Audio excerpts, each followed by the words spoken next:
Senko na SSC bazalaki na Qatar. Ministre ya Qatar affaires étrangères a ebisi bango boye. Que problème boye les anines. On no biso tu yeli avant RDC na Rwanda na basilisa, il faut RDC président autorité to solonana na ndenga kati awa banini.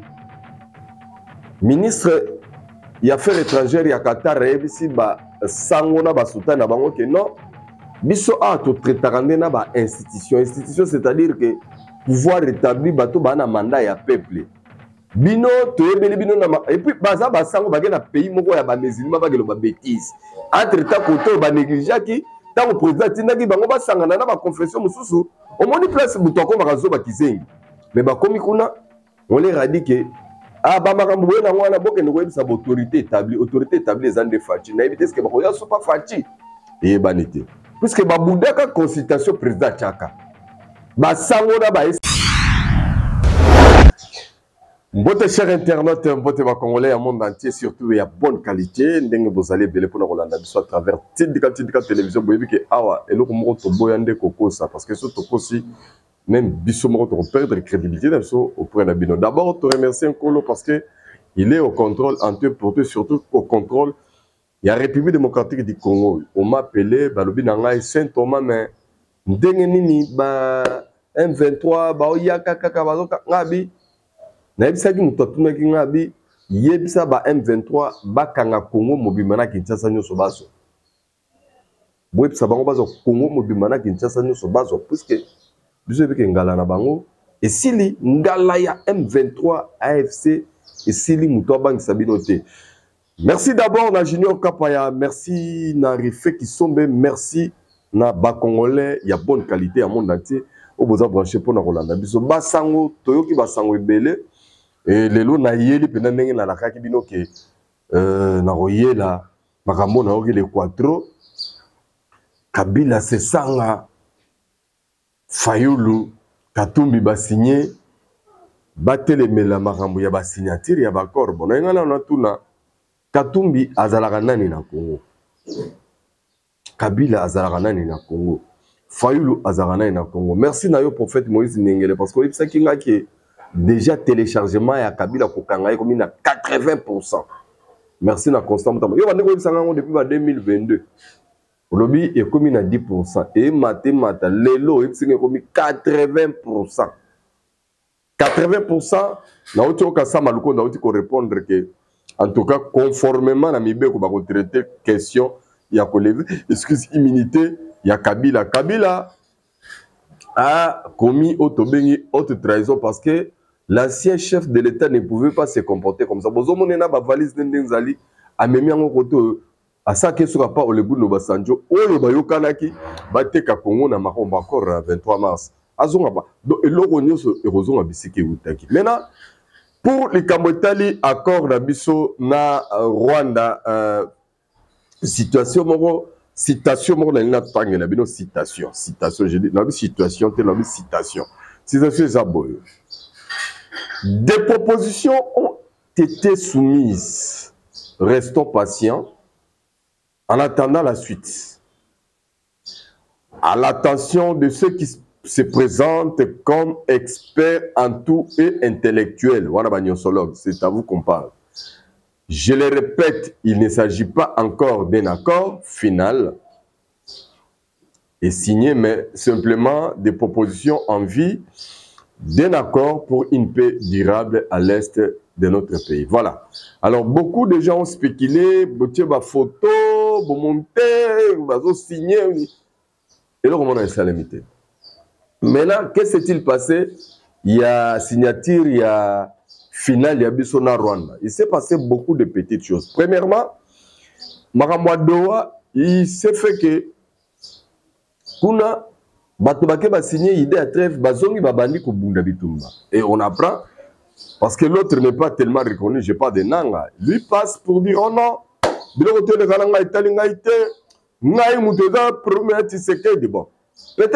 dans la tête de Nanga, il y a du caca. Pourquoi dans le il y a du caca? Parce que Nanga n'a évité, n'a moutoune il y a quand ça que Bapona pas ba Congolais, puisque c'est là où il y a un problème, la confusion. Nanga vivait que ezala Tshisekedi fois le mona bon na évité, Nanga ndé topona biso ba Congolais, ça je ne sais pas. Oh non, il y a continuer ka guerre e nanga nanga talité bakatinde musisande ou nanga. Bon mon était qu'un esprit de mort de conduire. Nanenga mabete, c'est ce que j'ai constaté à lui. Lorsque je lui regarde, Nathalie nananga na mon appena que non, il a vraiment l'esprit des morts que zo gangréné.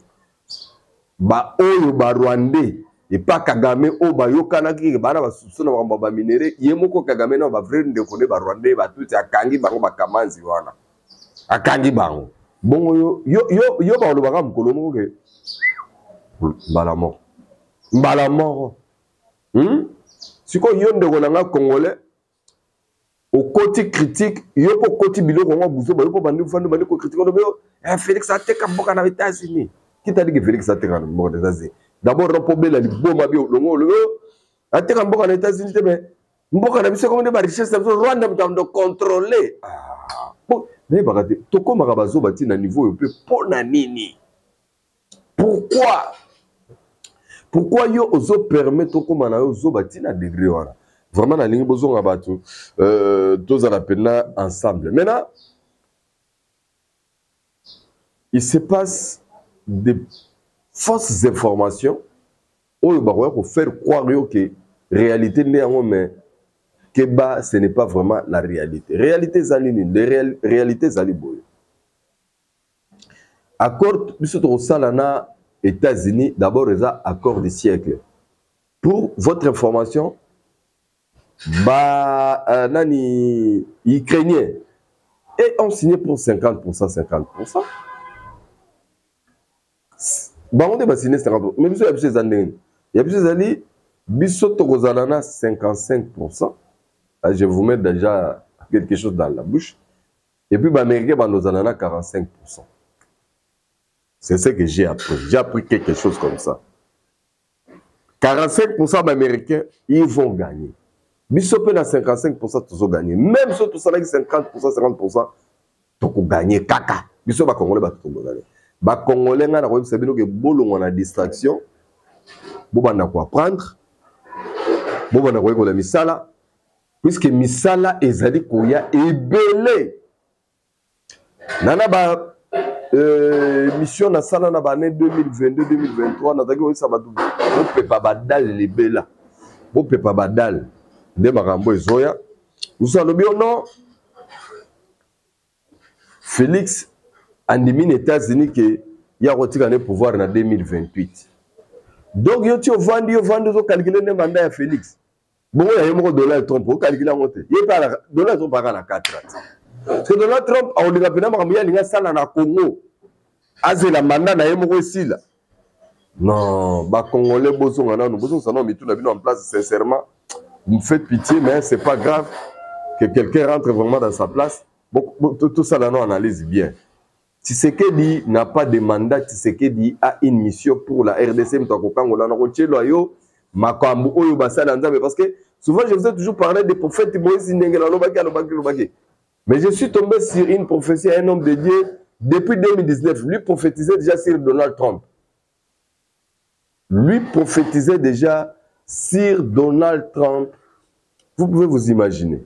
Donc, il y a déjà, à prophétisé sur Donald Trump. Makambo sala tina koya na ye na Congo na kotie la bino yango zala patient mama Yohane zala patient nazo tia yango papa JP okomi agité zala patient nga nazo tia na kotie la bino vidéo na komi na lukimia boka parce que le prophète parle en français mais son interprète langue alo bangala comprendre de na ebite mon na zala ko tiluba na lande da tiluba te na kase za swahili la na da swahili te mais na kotia yango papa Emmanuel moi là zala calme la nana baninga bien débat et quoi après pour le moment on t'a discuté na nte maman Esther kunga yo kabola ka café ni tu mutu na alobelate héritier pas de débat après tant Rolanda vidéo il y a prophétie ndebi surtout tozongi sikoyo to bana ko sala débat est-ce que puisque prophète wana asala ki prophétie na 2019. Maintenant, c'est à toi de faire des analyses pour comprendre que est-ce qu'on est à côté ou bien on est dans la lignée. Parce que mais beaucoup de gens font de n'importe quoi croyant que les aventure. Mais je me rappelle au moins, Une prophétie est là ka président Nabiso na Ghana. Dunka, je crois le révérend Dunka, si j'ai bien prononcé son nom, le Ghanaen, l'homme de Dieu Ghanaen là, le révérend. Maintenant, alobaka na président Nabiso Boye. Au cause la élu président na RDC, mais au diriger na adversité moko à l'intérieur comme à l'extérieur. Maintenant, intérieur déjà, tout le monde a dit Rwandais, communauté internationale, nous sommes contre RDC. On a adversité extérieure. Adversité intérieure, Kabila, Katumbi, Fayoulou, tout ce qui est comme opposition, Tina, SS, Église catholique, Mawampanga. Bango, Baïna, Mouto, Eko Kangola Congo, Bamimi, Pela, Congolais, Belé, Babanda, Koina, Mouto, Eko Kangola Congo. Namakambanza, mais comme ça, destin, Nzambe, Eko Nekabongo. Avant la vidéo, on a dit que Senko na SSC Bazalaki na Qatar, ministre ya Qatar affaires étrangères a dit bango boy. Que problème boy les anines. On a besoin de yeli avant RDC na Rwanda na basilisa, il faut RDC président autorité to solo na ndenga katia wa banini. Ministre ya affaires étrangères ya Qatar a dit ba sango na basuta na bango que non. Biso a to traitande na ba institution, c'est-à-dire que pouvoir établir bato ba na mandat ya peuple. Bino to yebeli bino na et puis baza ba sango ba na pays moko ya ba musulman ba gelo ba bêtise. Entre temps koto ba négliger ki tant président tinaki bango ba sangana na ba confession mususu, au moni place buto ko ba zo ba kizengi. Mais ba komi kuna on les a dit que ah ba makambo na ngwana boke ndo ko sa autorité établie les ande fachi. Na éviter ce que ba ko ya so pas fachi. Et banité. Puisque baboudaka consultation président Tchaka. Basango na ba SSR na baboudaki président Tchaka consultation et vous mêlez baboudé bango idée na bango kaka il faut président à tout prix na eloko bango basala eloko bango sala les anini pour affaiblir pouvoir ya président Ozali élu avec mandat ya peuple bien sûr. Balongwe Qatar bakei Washington bakanzaki bakoyamba bango na tapis rouge na bureau Oval Donald Trump na avandi si nani Chole yewana Fulgence Muteba yewana, Eric Senga yewana, soit tout na bango. Ah, na lingi na signé contrat deal na RDC. Mais na moni président na bino bolobini ni bango ba se président na yeto lingaka yete, biso avant signé, il faut ça la transition selon bango. Mais malheureusement, à partir de Washington, ba ke tomber suka na makolo ya Mas Boulos. Mas Boulos. Mama Yohan. Mas Boulos. Maurice Toko, Mas Boulos, ça ici basango boye. Que les États-Unis traitent avec les institutions établies. Makambo boye na ngobo kende ko yebisa autorité na bino. Nzambe mawa. Na yebisa bino basango basutani na bango ekonzuluka. Et puis dialogue wana o ya bango. Total elango bien. Soki koti ezaka nzambe. Soki pe koti te ezaka nzambe parce que makambo mutuya ezali obiso sala na Rwanda na auto sala na États-Unis. Maintenant awa en intérieur question na tuna yangwana yo mtola nanga na moni yo po raisonnera bien. Bien que moko makano pe nyonsologue na yebi. Mama Fallon ne sape ba place bo sala kana na bakota na lisolo oyo. Biso tsaki élection na 2023, Fachi bimi président. Fachi entamé deuxième mandat na première année c'est cela qui 2024 deuxième année à mandat na yango 2025. Bon, Kabila a qui participer à l'élection. Fayoulou a qui quand même candidat qui va député ne va participer. Katumbi a participé qui na parti nae d'ailleurs on a député. C'est ça la paix a participé qui candidat pour la République. Skoyo bango moko sur terrain ba moni que peuple a pièce bango mo Congo. Kabila Kutu, ancien président, ABC, ancien président Seni, Simba Mindu qui tokota na processus électoral, toya zona biso pouvoir na ba arme to longola Tshisekedi nanko. Mais na ndenge ya Congo na biso boy crise moko ezate. Basango SSC na Senko bozongisa mbongo ya batu bolei polo bozoluka ekosimba te ekosalema te. Dieu est au contrôle. Congolais yebisande rono Congolais que copie ya basango ezali ya ko combattre Tshisekedi azo ko kangola Congo bandeko Deal obiso tolingi to sala na États-Unis. Ezalo ko na États-Unis asala na Arabie Saoudite. Le londe na revenir sur pour na fongola bino mémoire. Asala yango na Qatar, asala yango na Koweït, asala yango na Corée du Sud, asala yango na Allemagne, asala yango na Angola wa pa na biso. Asala yango na ba Rwandais oyo. Bongo sikoyo ya biso ezoke no pesa bino pasi boko tambola ka bamboka na mboka likambo ngo pe nini. Mais Dieu va vous confondre malheureusement parce que prophète Moïse Nengela yebisa ki ngai ke Saint Thomas mutu nyoso à côté mais le pouvoir ya fati nzamba ko confondre. Pour votre information, tous ces gens qui combattent Tshisekedi d'aujourd'hui se sont appuyés l'ancien président américain Joe Biden. Et qu'est-ce qui s'est passé avec Joe Biden? Dieu l'avait confondu. Et moi Saint Thomas parce que na lingi tango prophétie on a retiré la bino ko banda. Bande ko o balanda kinga na tindika na mois de décembre. Je suis parmi les rares Congolais on a qui koloba ba Congolais photo sambe na makasi pour le président Donald Trump il y a États-Unis pour y fois les cas. Je le disais dans ba émission na ngayao.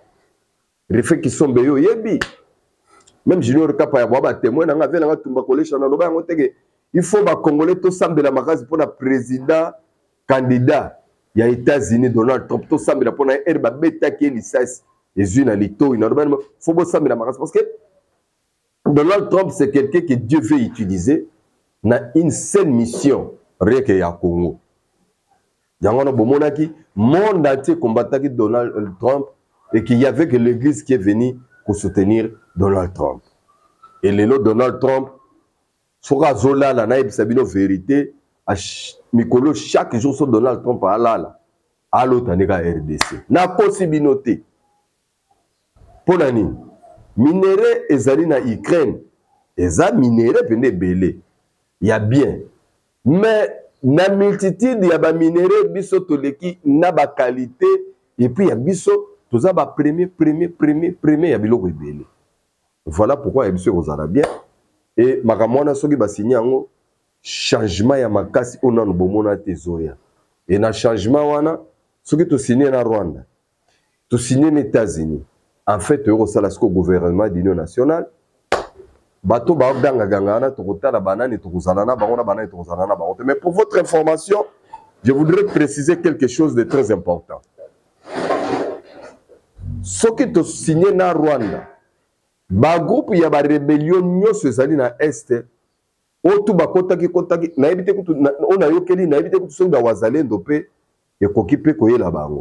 il sera difficile batwana nyoso ba intégrer bango na armée na biso et cause à la passe. Pourquoi? Parce que contrat dit na kata dit aussi na ba américain et ça na branche spéciale et taliban militaire et que notre armée très prochainement et cause à l'assistance na formation technique et belé il y a ba instructeur américain. Alors on a point wana et ça passe kamata na kati armée na biso tout rendre en vrai armée qui toko républicain et puis dissuasif toya ko kamata batu ya zamba batu ya sa manière ba criminel et consort to intégrer bango na armée on a brassage na mixage pour que tous asuna armée bazo bebele batonda na kati cette fois-ci on simba souté malheureusement et voilà souté donc merci na mu ko ntombolo fati beton na ndenge oza ko sala makambo bongo pena et c'est le plaisir mais pour le moment Junior Kapa etela na bandeko prophétie oyo bala na ona boke binyo so bon to kutana juste après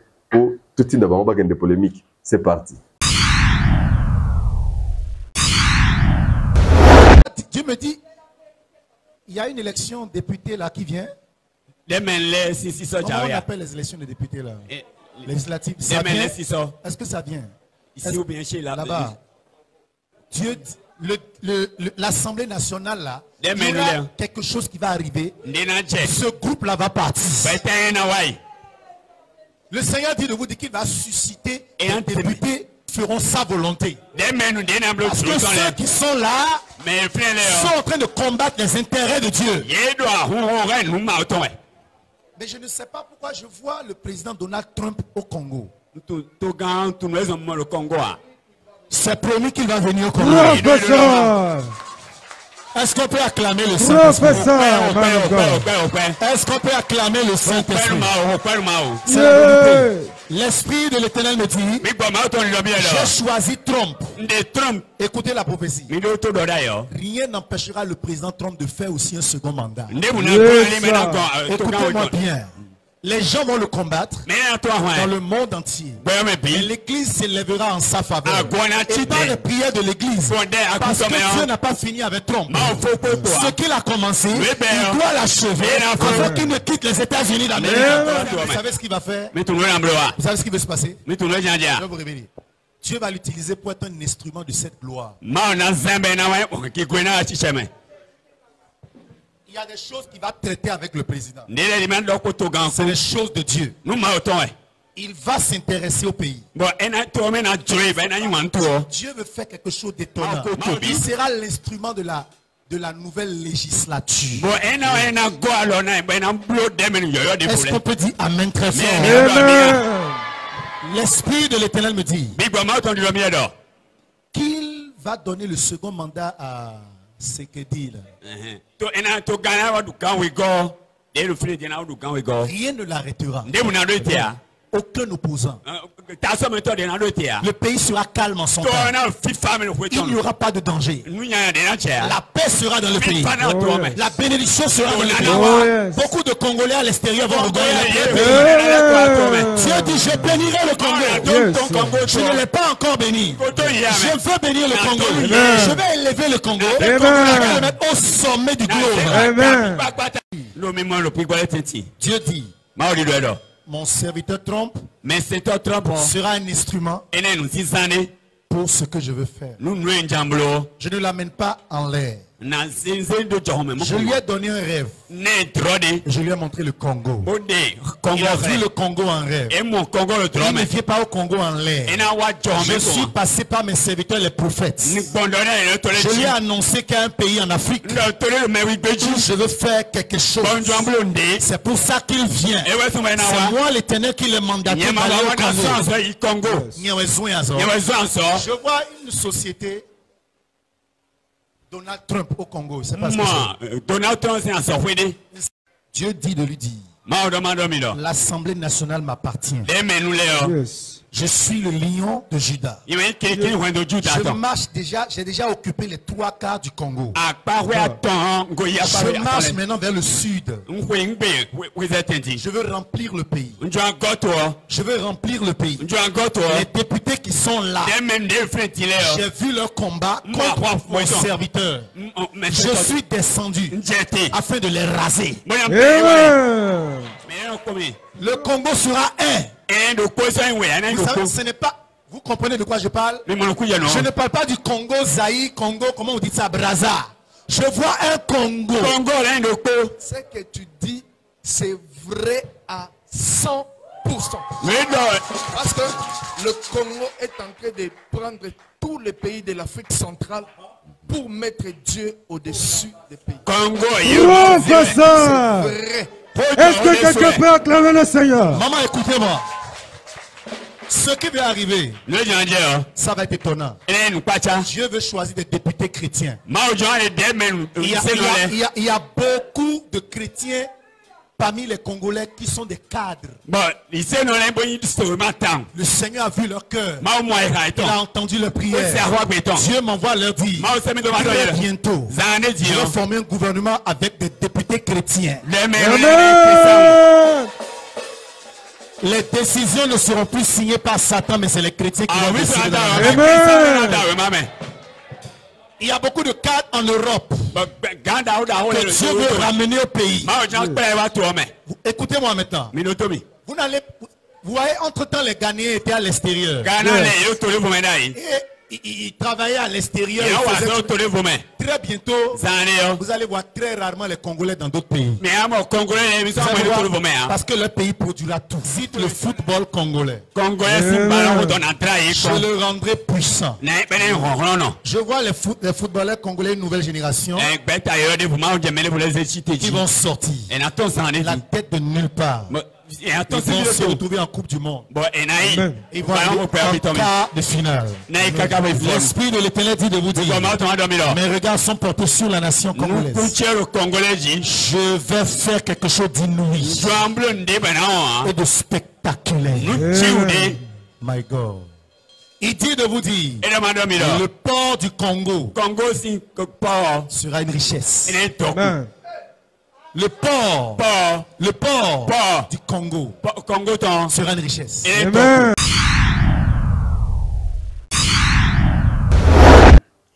Merci beaucoup, Junior Kapaya. Retour sur ce plateau. Je crois que prophétie, c'est le plaisir de papa Emmanuel Moala. C'est le plaisir de papa JP. Et c'est le plaisir de Ngoï Kabouya depuis Afrique du Sud, Didier Senga Mamado depuis Afrique du Sud, et surtout maman Esther Kunga na Bossani Otena héritier, Bozala qui wana pe Bolande Libiso, Binomoro Boyoki. Boyoki côté basala nzambe déjà nzamba révéla ka ba kama Donald Trump parce que obana ko samba pona ina na lobi na biloke soko monite kundimate biloko to bokoyoka contre Tshisekedi c'est bien mais yo zela au monde. O monde ba yebisa ka yoni na 2018 que Tshisekedi a présidenté. Tshisekedi a présidenté à Bandi 2019 ti 2023 chasseur zalagini elilingi ya pamba banomaye yekutute akokate dans 3 mois zalate baba tusukiwa ya wana na lobi na yo bondi mama kamanza me mikolo buke no sambela suma kasi pona yi mama yo an venanga tumba kolesha mama Laurence tozali ensemble tozali pena ensemble mais pour le moment grande sœur chérie depuis Canada Ninga Lulawet merci pour la image que je crois mon mona kango ndenge le cas qui peut c'est le plaisir continuer quand ndengwana Charlie Moulanga bon anniversaire à toi ma fille autrement dit notre mamie nationale donc nous sommes très contents Vicky et puis Vicky Abato Mobile Yamadiata je vous salue depuis Loufou là où vous êtes Bande Konangai na Bukavu na Goma on est ensemble Alain Denze mon frère sois fort on va vous libérer bientôt bande konyo so ba wazale no bolenda kaka botike la bango tout tante mais il y aura rien mikolo yo les choses vont se passer très bien muto abangi sa mningate muto pe abanga eloko moko te tozali ensemble donc comme jamais auparavant comme na suka en tout cas la télé vidéo ko ba sala misala na merci na Junior Kapaya. Merci na Refé Kisombe ba Refé merci na bana Londres nyoso bazaki sima pona kolanda biso na bi ke bana Londres bona matanga kuna wa Banco de Londres pour présenter ma condoléance na grande famille na wana muninga ya Pacho Panda depuis Petro Congo donc kuna na Masina Londres na bi ke ba matanga za kuna pour présenter ba condoléance biso tozali ensemble vraiment merci na ndenge bozalaki belé pona kolanda biso to lobby ya Congo et kozana na maboko ya Elon Musk, le grand américain, l'homme le plus riche de la planète, a joué à implanter et là on est amené Starlink au Congo donc il kozala Bendabika Eric Munzazi rife mayoyo sibobo ngama parce que biso na Congo bino bandolongo sikoyo ba poto États-Unis ba Canada bokomi kozonga Congo mbango po Congo to kozana na bien-être on a disponibilisé au moins 300 milliards de dollars pour la infrastructure dont sous-atta autoroute, hôpitaux, biloko belé kaka donc on a domaine belé et aussi que ba jeune garçon, ba jeune fille belé na Congo, bazo misale ozalaka na Kinshasa te, bazo ya presque Congo mba faut travailler Congo pour connecter Congo de part et d'autre.